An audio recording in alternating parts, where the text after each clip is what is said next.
दोस्तों नमस्कार। देश में लोकतंत्र है, सरकार बेखौफ है, सरकार बेलौस है। मीडिया उसकी जरूरत है और मीडिया अगर उसके हिसाब से ना चले और कोई मीडिया समूह या मीडिया संस्थान अगर सवालों के घेरे में सरकार को खड़ा कर दे, कटघरे में लाकर सवाल पूछने लगे, तो यह सत्ता को बर्दाश्त नहीं है। इस स्थिति में देश के भीतर अलग अलग मीडिया संस्थानों को हमने कई मौकों पर देखा है। खुद कई बुलेटिन बनाते वक्त और बुलेटिन के बाद सरकार की प्रतिक्रिया को भी झेला है।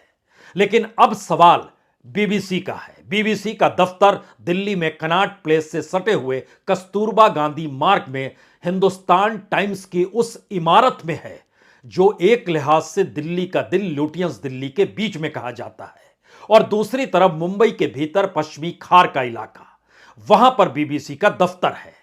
दिल्ली और मुंबई में सुबह 11 बजे इनकम टैक्स के अधिकारी पहुंचे, जिनकी तादाद तकरीबन 2 दर्जन थी, यानी 24। और मुंबई में भी जो अधिकारी पहुंचे उनकी तादाद भी तकरीबन 18 से 25 के बीच थी। वो अधिकारी जो मुंबई में पहुंचे वह भी दिल्ली से गए थे, यानी पहले से तय कर लिया गया था कि आज इनकम टैक्स की रेड पड़ेगी। जी नहीं, इनकम टैक्स के अधिकारी कह रहे हैं हमने रेड नहीं मारी है, हमने तो सर्वे लिया है। और सर्वे का मतलब बहुत साफ होता है कि हमको यह पावर है, जहां पर बिजनेस चल रहा है वहां पर जो भी अकाउंट्स की डील हो रही है उसको हम परख सकते हैं। और आईटी की जो एक्ट कहती है वो बहुत साफ कहती है कि आप किसी चीज को जब्त नहीं कर सकते हैं, आप वहां पर डाटा देख सकते हैं, वहां पर जो फिजिकली जो भी दस्तावेज मौजूद हैं उसकी कॉपी बना सकते हैं, और अब तो सॉफ्ट फॉर्म में यानी कंप्यूटर में सब कुछ रहता है तो उसकी कॉपी आप ले सकते हैं। लेकिन दिल्ली के भीतर बीबीसी के दफ्तर से जानकारी वहां काम करने वालों ने जो दी वह बहुत ही नई परिस्थिति है, जिसमें आईटी के अधिकारी तमाम जो कर्मचारी काम कर रहे थे, जो जर्नलिस्ट थे, क्योंकि अलग अलग तरीके से डिजिटल फॉर्मेट में भी काम बीबीसी कर रहा है, न्यूज़ को लेकर भी काम कर रहा है, एक आधे घंटे का बुलेटिन भी बनाता है जो भारत के न्यूज़ चैनल पर दिखाया जाता है, जो एक प्राइवेट चैनल है। इसके अलावे डॉक्यूमेंट्री भी बनाता है, इंफोटेनमेंट भी के तौर पर भी काम करता है, यानी अलग अलग तरीके से दुनिया के भीतर भारत में उसके ऑडियंस सबसे ज्यादा है। और जो आंकड़े निकल कर आए उसने भी बताया कि दुनिया भर में अगर 50 करोड़ लोग बीबीसी को देखते हैं तो उसमें तकरीबन 6.5 करोड़ से ज्यादा लोग भारत के ही हैं। लेकिन यहां सवाल तो लोकतंत्र का है, डेमोक्रेसी का है और छापे का है और मीडिया पर अपनी नकेल कसने का है। लेकिन बात इस बार इतनी सरल नहीं है, क्योंकि जिस डॉक्यूमेंट्री ने 2002 के दंगों के मद्देनजर समूची दुनिया में इस बात का एहसास कराया कि उस वक्त उस राज्य के मुख्यमंत्री जो मौजूदा वक्त में भारत के प्रधानमंत्री हैं, उनको कहीं ना कहीं उनकी छवि को नुकसान पहुंचाया गया, इसका जिक्र ब्रिटिश पार्लियामेंट में भी 2-3 शब्दों में वहां के प्राइम मिनिस्टर सुनक ने किया। लेकिन अगला सवाल यहां से निकलता है कि आईटी डिपार्टमेंट ने आप जिन दस्तावेजों को परखने की दिशा में सर्वे शुरू किया, और सर्वे एक लिहाज से रेड या कहें छापे के तौर पर जो देखा और माना जा रहा है, उसमें उसे कौन से डॉक्यूमेंट चाहिए थे। यहां कुछ बातों को पहले साफ कर लीजिए। बीबीसी का जो पैसा होता है वो वहां की सरकार देती है, और पिछले बरस ही 100 बरस बीबीसी के हुए, यानी जनवरी 2022 में बकायदा वहां पर पार्लियामेंट गई थी, जिसमें इस बात का जिक्र हुआ कि लाइसेंस फीस कितनी दी जानी चाहिए, और वह अप्रैल 2022 से अप्रैल 2028 तक इतनी लाइसेंस फीस पार्लियामेंट ने पास कर दी। और ध्यान दीजिए तो 18 अक्टूबर 1922 को बीबीसी शुरू हुआ था। लेकिन इतिहास के इस पन्नों से हटकर जरा यह देखिए कि जो पूरे डॉक्यूमेंट्स होते हैं जो पार्लियामेंट में रखे जाते हैं, वो वित्तीय डॉक्यूमेंट ही वहां पर होते हैं, क्योंकि वहां की सरकार कहती है हमें नहीं पता होता है कि एडिटोरियली किस रूप में बीबीसी काम कर रहा है। भारत में 11 बज रहे थे, लंदन में उस वक्त 5:30 बज रहे थे। जो आईटी अधिकारी के सूत्रों के हवाले से जो न्यूज चैनल दिखा रहे हैं उनके मुताबिक उन्होंने जानकारी दे दी थी, हम सर्वे करने जा रहे हैं। सुबह 5:30 बजे जब लंदन का वक्त, उस समय भारत में 11 बजे का वक्त, उस समय ये पहुंचते हैं। लेकिन उससे पहले पार्लियामेंट में जो पूरा कच्चा चिट्ठा बीबीसी को वित्तीय एस्पेक्ट को लेकर रखा जाता है, जरा उसके एक दो लाइन को सुन लीजिए। पार्लियामेंट में जब रखा गया और उसके बाद अप्रैल 2022 से मार्च 2028 तक का पैसा जो रिलीज किया गया सरकार के जरिए, और जिसके भीतर डॉक्यूमेंट्रीज जो बनती है उसका पैसा भी रहता है, इंफोटेनमेंट का पैसा भी रहता है, डिजिटल का भी पैसा रहता है, न्यूज का भी पैसा रहता है, और दुनिया भर के अलग अलग देशों में बीबीसी फैला है, कई भाषाओं में है, भारत के भीतर ये हिंदी के अलावे क्षेत्रीय भाषाओं में भी है, जिसमें खास तौर से हम गुजराती का जिक्र भी कर दे रहे हैं। पार्लियामेंट के भीतर कहा गया, presented to parliament by the secretary of state for digital culture media and sport by command of her majesty, यानी वहां के जो मंत्री थे जो वहां पर इन माध्यमों को देखते हैं, उन्होंने उस पूरे बजट को रखा। और उसके बाद बीबीसी ग्रुप का जो एनुअल रिपोर्ट है, जो एनुअल रिपोर्ट एंड अकाउंट 2021-22 का रखा गया, उसमें जो सारी चीजें पाई गई, उसमें कुछ बातों पर गौर करने की जरूरत है। क्योंकि अपने तौर पर सरकार ने जो ब्रिटिश नागरिक हैं, चूंकि टैक्स पेयर का पैसा है, तो उनसे पूछा तो 86% जनता ने कहा कि उनकी मान्यता है बीबीसी सही काम कर रहा है। 75% ने कहा कि जो जरूरी काम होता है, यानी provided a necessary service over this time, वह किया गया है। तो एक धारणा बीबीसी के पैसे, उसकी आवाजाही, उसके डॉक्यूमेंट और गवर्नमेंट का पैसा, यह कोई बिजनेस तरीके से, लेकिन उसके बावजूद भी जो डॉक्यूमेंट्री बनी जिसने भारत के प्रधानमंत्री की छवि धूमिल कर दी, और पार्लियामेंट के भीतर जब ब्रिटेन में बहस शुरू हुई, तो उस बहस में जब वहां के प्राइम मिनिस्टर ने इस बात का जिक्र किया, मेरी सहमति इस बात को लेकर नहीं है कि छवि धूमिल करनी चाहिए, हां, लेकिन वहां के एडिटोरियल एस्पेक्ट पर मैं कुछ नहीं कहूंगा, तो इतनी स्वतंत्रता वहां मीडिया को है। अब वहां से वापस इंडिया लौट कर आइए और समझने की कोशिश की शुरुआत यहीं से की जाए कि छापे की जरूरत क्या भारत के भीतर मैसेज देने की है, अंतर्राष्ट्रीय तौर पर मैसेज देने की है, और खास तौर से दो रिपोर्ट इस दौर में जो निकल कर आई वह सीधे सीधे मौजूदा सत्ता पर निशाना है। एक तरफ डॉक्यूमेंट्री, दूसरी तरफ हिडेनबर्ग रिसर्च की रिपोर्ट, एक अमेरिका से निकल कर आई, एक यूके से निकल कर आई। और ध्यान दीजिए तो नाटो देशों की कतार के भीतर जितने भी देश हैं, उन देशों के बैंकों ने इस दौर में हिडेनबर्ग रिसर्च की रिपोर्ट के आश्रय बैंकों ने कर्ज देना बंद कर दिया, अडानी के शेयर बेचने बंद कर दिए। नॉर्वे ने अप्लाई किया हुआ है, तो नॉर्वेन फंड जो है वह भी बंद हो गया। तो क्या यह वाकई अंतर्राष्ट्रीय तौर पर भारत की सत्ता अब देख रही है कि दरअसल ऐसा कुछ हो रहा है? क्योंकि अगर इस परिस्थिति में चले जाएंगे तब आपको बहुत सारी चीजें नए तरीके से सोचनी होगी। यह भी सोचना होगा कि हिडेनबर्ग रिसर्च जब रिपोर्ट तैयार कर रहा था और वो जिन शेल कंपनियों का जिक्र कर रहा है, तो उसकी आवाजाही मलेशिया में कितनी बार हुई होगी। और भारत के जो सिक्योरिटी एडवाइजर डोभाल साहब हैं, तो क्या ये उनका फेल्योर रहा कि सरकार को पता नहीं चला कि एक ऐसी रिपोर्ट आने वाली है? या फिर बीबीसी जिस डॉक्यूमेंट्री पर काम कर रहा है और डॉक्यूमेंट्री रिलीज होने वाली है, और भारतीय मूल के सुनक इस वक्त ब्रिटेन के प्रधानमंत्री हैं, तो क्या उनकी सहमति थी या उनको जानकारी नहीं थी, या फिर एक इंटरनेशनली चीजें इस दौर में भारत को लेकर चल रही है? यह सवाल सरकार अपने तौर पर लगातार उठा रही है कि अंतर्राष्ट्रीय तौर पर भारत की छवि और प्रधानमंत्री की छवि को धूमिल किया जा रहा है। लेकिन इसके ठीक पैरेलल में आपको मीडिया जर्नलिज्म और पत्रकारिता के पाठ को भी अब पढ़ना होगा।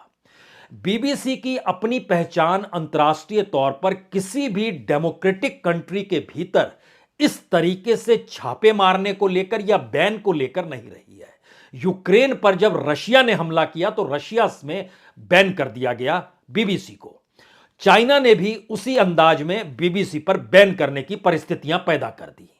यानी यूक्रेन हाल के युद्ध में देखिए तो बीबीसी को लेकर रशिया और चाइना सक्रिय हुए, लेकिन भारत को लेकर कभी यह सवाल पैदा नहीं हुआ कि भारत के भीतर ऐसी परिस्थिति आ सकती है जहां पर इनकम टैक्स के अधिकारी उस रेवेन्यू मॉडल को परखने गए हैं जिससे वहां की सरकार जुड़ी है। अब यहां पर कुछ बड़े सवाल हैं। ये बड़े सवाल इसलिए बड़े महत्वपूर्ण हैं क्योंकि अगर नाटो वर्ल्ड कि एक सहमति होती है। नाटो वर्ल्ड के भीतर यह माना जाता है कि उनके ऊपर कोई हमला हो तो वो कंबाइंड डिफेंस करते हैं, या उनकी कोई पॉलिसी बने तो वो कंबाइंड तौर पर एग्रेसिव हो जाते हैं। शायद आपको अडानीज के मामले में इसके रिएक्शंस अलग अलग बैंकों के होते हुए जो डाउ जोन्स तक मामला पहुंच गया, इससे आप परख रहे होंगे। और भारत के भीतर की राजनीति अगर देख रहे हैं तो इसमें यह जानना होगा कि 10 लाख करोड़ का जो आंकड़ा सुप्रीम कोर्ट में भी कहा गया कि इतने अगर इस वैल्यूएशन के चक्कर में गायब हो गए तो वो किसके गायब हुए? जनता के गायब हुए। तो वो पैसा कहां जाने वाला था? भारत के भीतर में पॉलिटिकल तौर पर पैसे की कितनी जरूरत होती है और कॉरपोरेट और सत्ता का नेक्सस कैसे आया है, यह भी एक चीज है।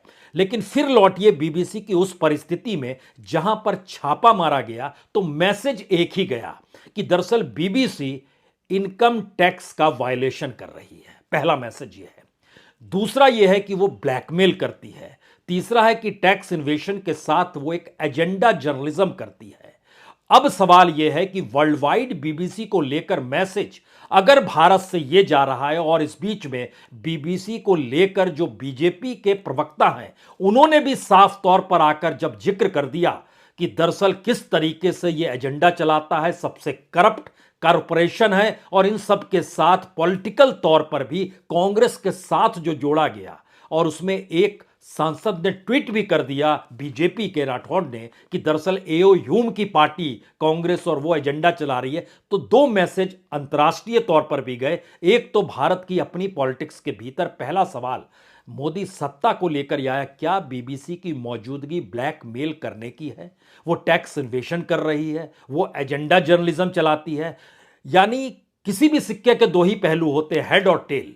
तो या तो आप चोर हैं या पाक साफ हैं। अगर आप चोर हैं जो बीबीसी को लेकर आरोप लगाए गए तो इसका जवाब जाहिर है ब्रिटिश पार्लियामेंट में भी आएगा, क्योंकि ब्रिटिश पार्लियामेंट ने वो पूरा बजट सैंक्शन किया बीबीसी को लेकर, और टैक्स पेयर का जो पैसा दिया गया इंडिया को लेकर, वहां भी ये सवाल उठेगा। यानी चाहे अनचाहे ये एक अंतर्राष्ट्रीय तौर पर पार्लियामेंट के भीतर, वह भी ब्रिटिश पार्लियामेंट के भीतर यह एक इशू आएगा ही, क्योंकि जब टैक्स पेयर के एक एक पैसे को लेकर वहां की सरकारें जब पॉलिसी बनाती है तो सचेत रहती है। तो इतनी बड़े अमाउंट के साथ हमको लगता है उस अमाउंट का जिक्र भी आपसे करें, जो अमाउंट का जिक्र है वो 1718 मिलियन पौंड का है, 1718 पौंड। अब इतनी बड़ी तादाद में अगर वहां पर चीजें दी जा रही हैं तो जाहिर है जवाब भी लिया जाएगा और यह पार्लियामेंट का हिस्सा बनेगा।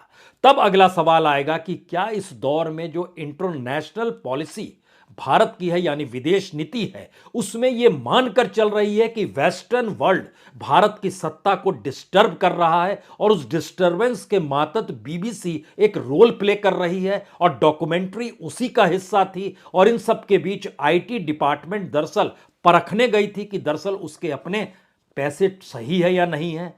अब यहां पर आईटी एक्ट जो है वो बहुत साफ तौर पर करता है कि आप सवाल कर सकते हैं जहां पर गए, स्टेटमेंट ले सकते हैं वहां पर जहां छापा मार रहे हैं, डॉक्यूमेंट्स की कॉपी आप कर सकते हैं, फिजिकली जो भी मौजूद हो डॉक्यूमेंट्स उसकी कॉपी आप ले सकते हैं, सॉफ्ट फॉर्म में कॉपी हो तो उसको आप कॉपी करवा सकते हैं। जो भी इस दौर में आप परख रहे हैं उसमें तीन चीजें होती हैं, या तो आप टीडीएस देख रहे हैं, या ट्रांसफर ऑफ प्राइसिंग देख रहे हैं, या फिर इन सब के बीच में इनकम का डिटर्मिनेशन वो किस रूप में मूव कर रहा है इसको आप देख रहे हैं। लेकिन इसका अगला सवाल यह भी है कि जो काम हो रहा होता है उसको रोका नहीं जाता है, लेकिन सबके मोबाइल अगर ले लिए गए, अगली शिफ्ट में आने वाले लोगों को रोकना पड़ गया और कहना पड़ गया अभी आप मत आइए, यहां पर सर्वे चल रही है। तो सर्वे उस डॉक्यूमेंटेशन का हिस्सा होते हैं जहां पर इकोनॉमिक एस्पेक्ट में काम हो रहा है। और कस्तूरबा गांधी मार्ग में हिंदुस्तान टाइम्स की जो बिल्डिंग है उसकी जो ऊपरी 10वीं 11वीं मंजिल है, वहां पर इनके सारे डॉक्यूमेंट, नीचे तीसरी चौथी मंजिल पर यहां पर एडिटोरियल का काम होता है। लेकिन पूरे दफ्तर को उस शिकंजे में लिया गया। लेकिन बहरहाल अब यह मैसेज की बात आती है, क्या यह मैसेज सिर्फ दुनिया के लिए है या मैसेज भारत के बीच मीडिया को लेकर है? अब इन दोनों के बीच खड़े हो जाइए और सवाल आएगा यह मैसेज देने की जरूरत क्यों पड़ी? मैसेज देने की जरूरत की भी दो वजह हो सकती है। एक वजह अंतर्राष्ट्रीय तौर पर यह मैसेज क्या भारत को अब मिल चुका है कि इंटरनेशनली भारत की सत्ता को अब यहां पर डिगाने की परिस्थिति में दुनिया खड़ी हो रही है, यानी नाटो कंट्रीज खड़े हो रहे हैं, अमेरिका अगुवाई कर रहा है, ब्रिटेन साथ में खड़ा है, जर्मनी भी उसके साथ है, तमाम देश जो भी आपको जहन में आते हैं जिन्होंने इस दौर में अडानीज के बैंक के साथ अब कर्जदारी बंद की है, उसके मद्देनजर भी साथ में सोचिए। और दूसरी बड़ी बात कि 20 बरस पहले जो गुजरात में हुआ है, 21 बरस पहले कहिए अब तो, जो गुजरात में हुआ, जिस तर्ज पर हुआ, और वहां से निकलकर कोई शख्स 2005 में जब जॉर्ज बुश हुआ करते थे, कॉन्जिला राइस उस समय इंडिया आ रही थी, उस समय गुजरात के मुख्यमंत्री का वीजा रद्द कर दिया गया था, वीजा नहीं दिया गया था, और वो ग्राउंड वहां के दंगे जो हुए थे उसके मद्देनजर ही उसको रखा गया था। तो क्या उन परिस्थितियों में दुनिया की राजनीति के कटघरे में नरेंद्र मोदी को लाने का प्रयास किया जा रहा है जो भारत के प्रधानमंत्री है? ये पहला सवाल है। दूसरा सवाल है, क्या ऐसी स्थिति देश के भीतर बन रही है जहां पर समझ में आ रहा है कि मुश्किल हालात राजनीतिक तौर पर खड़े हो रहे हैं, क्योंकि एक तरफ इकोनॉमिक एस्पेक्ट अडानीज के जरिए जो असर करेगा इंडियन पॉलिटिक्स में, वह किस रूप में असर करेगा यह बाद में पता चलेगा, लेकिन उसको कहीं ना कहीं दिखाई देने लगा है। और दूसरी बात, जो छवि बनाई गई मीडिया के जरिए बीते 8 बरस में, तकरीबन 7,000 करोड़ रुपए जो मीडिया पर खर्च किए गए, यानी औसतन जो पैसा खर्च किया जा रहा था भारत के मीडिया के भीतर, वह उसके टीआरपी रेट से मिलने वाले एडवर्टीजमेंट से भी ज्यादा था। तो उस छवि को निर्माण करते समय अचानक अगर बीबीसी आ जाके खड़ी हो जाती है, तो एक सच तो यह भी है कि बीबीसी में सिर्फ 6.5 करोड़ लोग बीबीसी देखते हैं भारत के भीतर में, लेकिन इस डॉक्यूमेंट्री को सरकार ने इंटेंशनली अगर चीजों को डेवलप किया तो बड़ी तादाद में लोग देखने लगे, और एक इशू बन गया पॉलिटिकल कि दरअसल बीबीसी भारत के प्रधानमंत्री की छवि धूमिल कर रहा है। तो क्या यह एक पॉलिटिकल इशू को क्रिएट करने की सोच भी है क्या? यह सवाल है। लेकिन फिर वहीं लौटिए कि क्या वाकई अंतर्राष्ट्रीय तौर पर जो मैसेज बीबीसी पर के जरिए गया है, वो मैसेज दुनिया भर के लिए दिया जा रहा है कि भारत में किसकी सत्ता है समझ जाइए, सत्ता के तौर तरीके क्या है समझ जाइए, और उसी के मातहत आपको अगर भारत का बाजार चाहिए तो आपको उस सहूलियत को समझना होगा जो सत्ता के अनुकूल आपको देनी होगी। Agenda journalism, agenda politics, agenda documentary नहीं देनी होगी। लेकिन इससे हटकर इन तमाम परिस्थितियों से एक क्षण के लिए पर्दा हटा लीजिए और सोचिए कि प्योरिटी के साथ एक जर्नलिज्म हो रही है, जो जर्नलिज्म सवाल खड़ा करती है सत्ता से। उस जर्नलिज्म को बर्दाश्त कर पाने की स्थिति में जब भारत के भीतर ही नहीं है सत्ता अपने तौर पर, चाहे वह उस कार्यक्रम को ब्लैकआउट करने की स्थिति में आ जाए जिसे हम दिखा रहे हों, या फिर कईयों को उस संस्थान को छोड़ने की दिशा में मजबूर करने की स्थितियां आ रही हो, तो यानी राष्ट्रीय तौर पर भारत की राजनीति को प्रभावित करने की स्थिति में मीडिया रहता है। यह तो खुली बात है। और उसमें बीबीसी की भूमिका अब इसलिए अंतर्राष्ट्रीय तौर पर अगर मैटर करने लगी है, तो अब 3-4 सवाल आखिर के जो सबसे महत्वपूर्ण सवाल हैं। पहला सवाल, क्या बीबीसी के ऊपर जो कुछ हो रहा है, जिस रूप में हुआ है, वो अंतर्राष्ट्रीय तौर पर इशू बनेगा और भारत की छवि को लेकर नए सवाल अंतर्राष्ट्रीय तौर पर खड़ा किया जाएगा? चाहे वो वाशिंगटन टाइम्स हो, न्यूयॉर्क टाइम्स हो, इकोनॉमिस्ट हो, टेलीग्राफ हो, दुनिया के तमाम अखबारों में इस दौर में डॉक्यूमेंट्री को लेकर भी, और हिडेनबर्ग रिसर्च और अडानीज को लेकर भी, और अडानीज और प्राइम मिनिस्टर यानी क्रोनी कैपिटलिज्म को लेकर भी खूब आर्टिकल लिखे गए।